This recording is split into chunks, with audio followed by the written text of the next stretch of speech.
ఒక ప్రముఖ ఆస్ట్రాలజర్ వివాదాలకు కేంద్ర బిందువుగా మారి ఈ మధ్యకాలంలో వరుస వివాదాల్లో చిక్కుని సతమతమవుతూ ఉన్నారు. ఈ నేపథ్యంలోనే ఆ ప్రముఖ ఆస్ట్రాలజర్ అసలు వరుస వివాదాల్లో చిక్కుకోవడానికి కారణం ఏంటి, ఆయన ఎందుకు వరుస వివాదాల్లో చిక్కుని సతమతమవుతున్నారు అనేది మనం విశ్లేషణ చేసుకునేటువంటి ప్రయత్నం చేద్దాం. ప్రస్తుతం మనతో పాటు ఉన్నారు ప్రముఖ ఆస్ట్రో న్యూమరాలజిస్ట్, ప్రముఖ పామిస్ట్ ఆగ్నేష్ అమిత్రాజ్ గారు. గురుగారితో మాట్లాడదాం. గురుగారు నమస్తే. నమస్తే.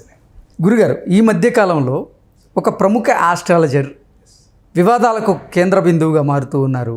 తరచుగా వివాదాల్లో ఇరుక్కొని ఇప్పుడు సతమతం అవుతూ ఉన్నారు. వారితో పాటుగా వారి కుటుంబ సభ్యులు కూడా సతమతమవుతున్నటువంటి నేపథ్యంలో ఏంటి అసలు ఆ ప్రముఖ ఆస్ట్రాలజర్ వరుసగా వివాదాల్లో ఇరుక్కోవడానికి కారణం ఏమై ఉండొచ్చు అంటే ఏం చెప్తారు? అంటే ఫస్ట్ ఆఫ్ ఆల్ అయితే వారు కూడా మన కోవకు చెందిన వారే, వాళ్ళు కూడా బాగుండాలని కోరుకుంటాం. కాకపోతే కొన్ని చెప్పరానివి, ఎందుకంటే మనకు కూడా తెలుసు శాస్త్ర ప్రకారంగా 12 సంవత్సరాల్లో పిల్లలకి జ్యోతిష్యం చెప్పకూడదు. రీజన్ ఎందుకంటే 12 సంవత్సరాలలో ఏంటంటే వాడి పూర్వజన్మ కర్మలు ఏమైనా ఉన్నా సరే కానీ వచ్చాడా కొంచెం సందర్భాల్లో వెళ్ళిపోవటం జరుగుతుంది. ఇట్లా ఉంటుంది. అంటే విశ్లేషణ చేయించుకోవచ్చు, ఏమైనా దోషాలు ఉన్నాయా అంటే అది వాళ్ళు పర్సనల్గా వాళ్ళు చూపించుకుంటే వాళ్ళకి చెప్పాలి.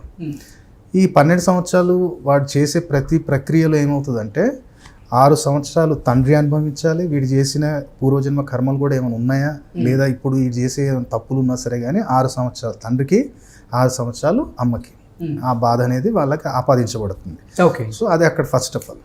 అయితే నేను కూడా ఇప్పుడు మనం ఏదైతే మాట్లాడుతున్నామో పేరు నేను చెప్పాను, కానీ ఇప్పుడు ఆయన చాలా సందర్భాల్లో నేను విన్నాను. నాకు శుక్రుడు ఎక్సలెంట్ స్టేజ్లో ఉన్నారు, అట్లాంటి టైంలో నాకు నేను పీక్ స్టేజ్కి వెళ్తాను, అది రైట్ డన్. వారి జాతకం వారని మనం విశ్లేషించేది ఏం లేదు. కాకపోతే వాళ్ళు కూడా ఒక పాయింట్ ఒకటి అబ్జర్వ్ చేయాలి. అంటే నేను యూట్యూబ్లోనే మన వీడియోస్ చూసేటప్పుడు ఒక వీడియో చూశాను లాస్ట్ ఆల్మోస్ట్ ఒక జనవరి ఫిబ్రవరి ఆ టైంలో అనుకుంటా. ఆయన ఒక మంచి మనస్తత్వంతో ఒక వ్యక్తి, జబర్దస్త్లోనూ దేంట్లోనూ ఒక వ్యక్తి, పంచప్రసాద్ అనుకుంటా ఆయన పేరు. ఆయన కొంచెం కిడ్నీ ఇష్యూస్ ఏదో వస్తే ఈయన గురువారం వెళ్ళి ఒక 1 lakh ఈయన ఇచ్చారు. నేను ఇంకా కూడా ఆపరేషన్ టైంలో నేను ఇస్తా అని చెప్పారు ఈయన. అయితే ఇక్కడ రీజన్ నేను అనేది అదే, మరి మీకు శుక్రుడు పీక్ స్టేజ్లో ఉన్నప్పుడు మనం డబ్బులు ఎట్లా ఇస్తాం? ఓకే. అంటే శుక్రుడు పీక్ స్టేజ్లో ఉన్నప్పుడు దాన ధర్మాలు చేయకూడదు అంటారా? అంటే డబ్బు దానం చేయొద్దు. డబ్బుకి కారకుడు ఎవరు? శుక్రుడు కదా. మరి నువ్వు శుక్రుడిని తీసుకెళ్ళి నువ్వు దానం చేస్తే మరి ఆయన నెగిటివ్గా వచ్చినప్పుడు ఏం చేస్తాడు? టోటల్ కూడా నీ పేరు ప్రఖ్యాత ఏదైతే నీకు ఆకర్షణ శక్తి ఉందో, నలుగురిలో నీకు ప్రేమ ఆప్యాయత ఏదైతే ఉందో అది నెగిటివ్లో తీసుకొస్తాడు కదా.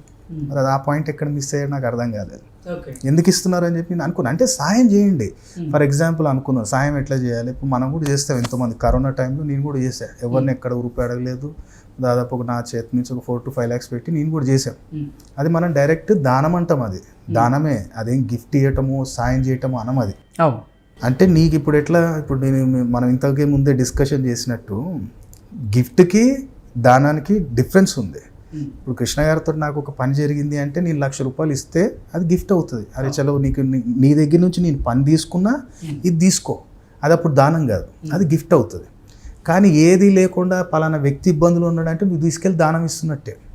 నువ్వు అది సొసైటీలో సర్వీస్ అని చూపించినా దానికి మన శాస్త్రంలో పేరేమొస్తుంది? దానమే అని వస్తుంది. సో అక్కడ శుక్రుడు పీక్లో ఉన్నప్పుడు డబ్బులు ఇవ్వటం వల్ల అపనిందలు జరుగుతాయి. ఎందుకంటే ఎప్పుడైతే శుక్రుడు బాగున్నప్పుడు మనం దానం చేసినప్పుడు శుక్రకేతువులు యాక్టివేట్ అయిపోతాడు. కేతు ఏం చేస్తాడు? కేతు ఎప్పుడైతే నెగిటివ్లోకి వెళ్తాడో అనవసరమైన వివాదాలు, జైల్లో పడేయటం కానీ ఇంకా వేరే వేరే చెప్తుంటారు. అర్ధాష్టమ శని 7.5. అరే శని ఏం చేస్తాడు భాయ్? ఫస్ట్ ఆఫ్ ఆల్ శని భూలోక న్యాయాధిపతి. శని నీ కర్మను బట్టి ఆయన అర్ధాష్టమ శనియా 7.5 శనియా ఆయన వచ్చినప్పుడు చూపిస్తాడు. అంతే తప్ప ఆయన వచ్చిండు ప్రతి ఒక్కళ్ళకి నెగిటివ్ రిజల్ట్ ఇస్తాడంటే కాదు. ఆయన తత్వాన్ని అర్థం చేసుకుంటే శనిదేవునికి మీరు పెద్ద ఫ్యాన్ అయిపోతారు. ప్రతి ఒక్కరు కూడా అమ్మో నాకు శని పట్టింది, అదే కదా, అమ్మో నన్ను శని పెట్టి పీడిస్తున్నారు అని అంటే ఒక నెగిటివ్ ఇంపాక్ట్ అనేది క్రియేట్ చేసి శనైశ్వరుని మీద క్రియేట్ చేశారు. అసలు ఒకటే, ఇప్పుడు నేను ఒక మాట అడుగుతాను. మనకు కూడా చాలామందికి నా దగ్గరకు వచ్చినప్పుడు కూడా నేను అడుగుతాను. ఇప్పుడు వచ్చేటప్పుడు ఇద్దరం వచ్చాం కదా, మావాడిని నేను కూడా డిస్కషన్ అనమాట. మావాడిని అడిగా నేను ఫస్ట్. అప్పుడు అందరూ కూడా శనివారం కాగానే శని స్టార్ట్ అయిందంటే టెంపుల్కి వెళ్ళిపోయి నీలాంజనం సమాభాషం వైపుత్రం యమగ్రజం ఛాయామార్తాండ సంభూతం తమ్ నమామి శనీశ్వరం. అర్థం చెప్పు. అర్థం తెలియదు అక్కడ ఏముంది అక్కడ ఆ తండ్రిని ఎట్లా మనం ఏ భావనతోటి మనం ఆయనని కొలవాలి, ఆయనను కొలిస్తే ఏమి ఇస్తాడు. శ్రీకృష్ణుడి వారికి అనంతమైన భక్తుడు ఆయన. శని భగవానుడు అనుగ్రహిస్తే శ్రీకృష్ణుడు వారే అనుగ్రహిస్తారు. ఆ యొక్క ఆశీర్వాదం ఆయనకు ఉంది. కాబట్టి అక్కడ జరిగిన మిస్టేక్ ఏంటంటే నాకు తెలిసినంత వరకు ఫస్ట్ ఆ డబ్బు ఎక్కడైతే ఇచ్చారో తప్పనట్లే, ఆయన మనస్ఫూర్తిగా సహాయం చేయాలని భావనతో చేశారో ఏం చేశారో కానీ చేయాల్సింది ఏంటంటే మనం ఇట్లాంటి ఫీల్డ్లో ఉన్నప్పుడు, ఆస్ట్రాలజికల్గా ఫీల్డ్లో ఉన్నప్పుడు తప్పకుండా మన జాతకంలో బుధుడు మైనస్ ఉంటాడు పక్క. ఓకే, ఆస్ట్రాలజర్స్ ఎంతమంది జాతకాలు మీరు చూడురి పక్క బుధుడు నెగిటివ్లో ఉంటాడు. అందుకని ఈ ఫీల్డ్లోకి వస్తాం.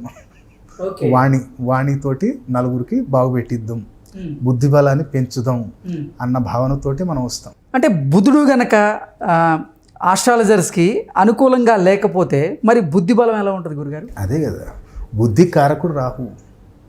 ఓకే, బుద్ధిని ఇచ్చేటోడు బుధుడైతే దాన్ని ఎక్కడ వాడాలి, ఎలా వాడాలి అనేది కూడా తెలియాలి కదా. ఇప్పుడు నాకు నాలెడ్జ్, నా దగ్గర పైసా ఉంది, ఎక్కడ పెట్టాలనేది కూడా తెలియాలి కదా. అవును, దేంట్లో ఇన్వెస్ట్ చేయాలనేది తెలియాలి. రియల్ ఎస్టేట్లో పెట్టినా, స్టాక్ మార్కెట్లో పెట్టినా, ఎక్కడ పెట్టాలనేది నీకు ఆ ఆలోచన ఇచ్చేది రాహు. ఆ ఆలోచన నువ్వు చేసావు, నాకు ఇక్కడ బెనిఫిట్ వచ్చింది, ఆ స్థిరత్వాన్ని ఇచ్చేది రవి. ఓకే, డిఫరెన్స్ ఉంది. అందుకని ఏంటంటే ఫస్ట్ మనం గ్రహాలను అర్థం చేసుకుంటే, ఇప్పుడు లగ్జరీ మనీకి కారకుడు శుక్రుడు. ఇప్పుడు నాకు శుక్రుడు బాగున్నాడు కదా అని చెప్పి నాకు పైసలు వస్తాయంటే రావు. చంద్రుడు బాగుండాలి. చంద్రుడు బాగుంటేనే నీ దగ్గర వచ్చిన పైసా రొటేషన్ అవుతుంది, నీ ఇంట్లో నిలబడుతుంది. మీరు చెప్పినట్లుగా గతంలోనే ఆ ప్రముఖ ఆస్ట్రాలజర్ ఎవరైతే ఉన్నారో అతను ఒక ఇంటర్వ్యూలో భాగంగా అతనికి ఉన్నటువంటి బ్రేస్లెట్ని కూడా తీసి యాంకర్కి గిఫ్ట్గా ఇచ్చినట్లుగా అది కూడా రీజన్. నేను కూడా చూశాను అది. అది కూడా రీజన్ ఏంటంటే నేను అనేది అదే. ఇప్పుడు బంగారం ఉంది, కొన్ని వస్తువులు ఉన్నాయి. ఇప్పుడు ఐరన్ ఉంది, ఐరన్ రిలేటెడ్ టు సాట్రాన్ శని. స్టీల్ ఉంది, steel related to Venus. Plastic ఉంది, ప్లాస్టిక్ రిలేటెడ్ టు మెర్క్యూరీ. ఇట్లా ప్రతిదీ కూడా. ఇప్పుడు మట్టి పాత్ర ఉంది, మట్టి పాత్ర ఏంటిది? బుధుడు కుజుడు. భూకారకుడు కుజుడైతే భూపుత్రుడు బుధుడు. అవును, ఇది వేరియేషన్ మనకు తెలియదు చాలామందికి. ఏంటంటే నా ప్రాపర్టీ లిటిగేషన్లో పడుతుంది సార్ అని చెప్పి చాలామంది అన్నప్పుడు నేను ఒకటే అంట, కుజుడు నుంచి బుధుడు ఎన్నో స్థానంలో ఉన్నాడు చూడు. కుజుడు నుంచి బుధుడు ఏ స్థానంలో ఉన్నాడు లిటిగేషన్లో పడుతుంది అంటే లిటిగేషన్ అంటే కుజుడు నుంచి బుధుడు ఏ స్థానంలో ఉంటే లిటిగేషన్ పడుతుంది గురుగారు? ఇప్పుడు ఒకవేళ కుజుడు నుంచి కానీ మనకి థర్డ్ మూడో స్థానం కానీ 6 కానీ 3, 6, 9 స్థానాలలో బుధుడు కానీ కుజుడు నుంచి ఉన్నాడా లిటిగేషన్ పడుతుంది. మళ్ళీ కబ్జా వేరు. కబ్జా ఎక్కడ జరుగుతుంది? శని నుంచి బుధుడు ఎక్కడ ఉన్నాడు అంటే నీ ప్రాపర్టీ మీద వచ్చి నేను కూర్చునిపోయినా, నీ దగ్గర అన్నీ ఉన్నాయి కానీ నేను వచ్చి కూర్చున్నా, అదేంటిది? ఏదో జన్మ కర్మ, అది నీకు ఏదో నువ్వు చేసావు కాబట్టి అది అనుభవించడానికి. కర్మకారకుడు శనైశ్చరుడు కాబట్టి మనం చేసినటువంటి కర్మలకు ఫలితాన్ని ఇవ్వడానికి వచ్చాడు. సో అక్కడ కూడా ఏంటంటే ఈ మనం ఏదో ఇప్పుడు నా కడ ఉంది, నేను తీసి ఇచ్చేయాలంటే నేను ఇయ్యను. నేను ఇక్కడ సిల్వర్ కూడా ఎక్కువ అయ్యా, నాది మ్యాక్సిమం గోల్డే ఉంటుంది ఎవ్రీథింగ్. ఎందుకంటే నా బృహస్పతి బాగున్నాడు, నా బృహస్పతిని మంచి పెట్టుకోవాలి. అట్లాంటిది ఇప్పుడు ఫర్ ఎగ్జాంపుల్ ఇప్పుడు నేను ఆయన అన్నాను, ఇప్పుడు ఆయన 1,00,000 రూపాయలు ఇచ్చారు. అదేదో మనము హాస్పిటల్కి వెళ్ళేసి ఆ 1,00,000 రూపాయలు అక్కడ కట్టేస్తే బ్రహ్మాండంగా బుధుడు చంద్రుడు బలపడతాడు కదా. ఆలోచన ఎందుకు రాలే? అది నేను అనుకున్నా. అంటే మనకు తెలిసినప్పుడు మనం చూసుకుంటాం కదా, మన జాతకం మనము, మన గోచారం మనము. అసలు లెక్కకి ఏంటంటే కర్మ మనం కరెక్ట్ చేస్తున్నామంటే ఏ గోచారం నీకు పనిచేయదు. ఇప్పుడు మనము ఇప్పుడు మీరు నేనే రాశి ఫలాలు చూసుకుంటున్నాం కానీ ఇప్పుడు ఎవరైనా సరే కానీ పీఠాధిపతులు కానీ సద్గురువులు కానీ వాళ్ళు చూసుకుంటారా? వాళ్ళ కర్మ మంచిగా ఉంది, వాళ్ళ ఫలితాలు మంచిగా ఉన్నాయి. ఓకే, అందుకనే ఇప్పుడు ఏంటంటే శని భగవాన్లు ఎప్పుడు వచ్చినా సరే కానీ ఫస్ట్ ఎనీ ఆస్ట్రాలజర్, ఎనీ ఒక పూజారి గారు కానీ జ్యోతిషుల వారు కానీ చెప్పేది ఒకటే మాట, ఫస్ట్ హనుమంతుల వారిని మొక్క అంటాడు. హనుమంతుల వారికి ఎందుకు మొక్కాలంటే అక్కడ ఒక రీజన్ చెప్తారు. హనుమంతుల వారికి వరం ఉంది, నీ భక్తులను నేను పీడించా అంటారు. కానీ అక్కడ తత్వాన్ని అర్థం చేసుకోవాలి.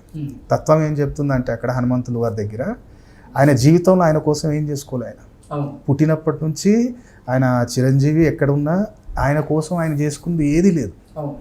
లోక కళ్యాణం కోసం ఉన్నాడు. ఒక ఏజ్ వచ్చింది, సూర్యభగవాన్ అన్నాడు నా పుత్రుడు సుగ్రీవుడు ఉన్నాడు, ఫ్యూచర్లో వాడికి నీ సహాయం కావాల్సి వస్తుంది, పోయి ఆయన సేవ చేయి.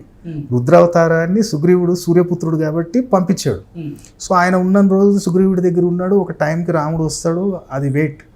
మళ్ళీ తర్వాత శ్రీరామచంద్రమూర్తి వచ్చిన తర్వాత ఆయన ఏం చెప్తే అది చేసిండు. వాళ్ళని చంపంటే చంపిండు, వీడికి వెళ్ళి కొండదేమంటే తెచ్చాడు, పాతాళానికి వెళ్ళి కాపాడాడు. అయితే శని భగవాన్ వచ్చినప్పుడు ఈయన అడిగిన క్వశ్చన్ అదే, నేను ఏం చేశానని నన్ను వట్టి పీడిస్తావు, నేను అధర్మం అయితే ఏం చేయలే, అధర్మం చేస్తే నువ్వు కర్మ సిద్ధాంతానికి నువ్వు నా దగ్గర రావాలి, నేనేం చేసినా అధర్మం నేను ఏ రోజు చేయలే. నా తండ్రి చెప్పాడు, నా గురువు చెప్పాడు, సూర్యభగవానుడు సుగ్రీవుడికి సేవ చేశా, ఆయన చెప్పింది ఆయన చేశా, ఈయన చెప్పింది ఈయన చేశా. ఎప్పుడన్నా క్వశ్చన్ వేసినా నాకే ఎప్పుడు మనం అంటాం ఒక్కొక్కసారి ఎండి గారిని కానీ ఎవరన్నా అంటావు, ఏంటి సార్ నాకే చెప్తావు, వాడు కూడా ఒకసారి చెప్పండి అంటాం. ఆయన ఎప్పుడన్నా అన్నాడా? ఆ డెడికేషను ఆ తత్వాన్ని నువ్వు తెచ్చుకుంటే శని భగవానుడు ఏం చేయలేడు. అది కాకుండా నేను ఈయన కబ్జా చేస్తా, ఈయన పైసలు ముంచేస్తా, మళ్ళీ పోయాడు హనుమాన్ చాలీస చదువుతా అంటే పని చేయదు బాబు, అట్లా పని చేయదు. సో ఇక్కడ కూడా ఏంటంటే మనం ఎట్లా ఎదుగుతున్నా కొద్దీ ఏమి దానం ఇవ్వాలి ఏమి ఇవ్వకూడదు అనేది మనకు తెలియకపోతే మనం నలుగురికి ఏం చెప్తాం. ఇప్పుడు ఎగ్జాంపుల్ కరోనా టైంలో రతన్ టాటా గారి జాతకం ఆన్లైన్ నాకు దొరికిన డీటెయిల్స్ మటుకు నేను చూసాను. రతన్ టాటా గారిది వీనస్ మైనస్, చంద్రుడి మీద చెడు దృష్టి ఉంది. ఈ రెండు ఉండటం వల్లనే కదా ఆయన 1500 crores ఇచ్చిండు. మెడికల్ పరంగా కానీ ట్రావెలింగ్ పరంగా కానీ ఆయన సాయం చేయలేదు. జస్ట్ పిఎం ఫండ్కి 1500 కోట్లు ఇచ్చేసాడు. అంటే చంద్రుడు లిక్విడిటీకి కారకుడు, పైసా కారకుడు శుక్రుడు. సో ఆయన ఏమి ఇచ్చేసాడు అక్కడ. ఆటోమేటిక్ ఈయనకు బలం పెరిగింది.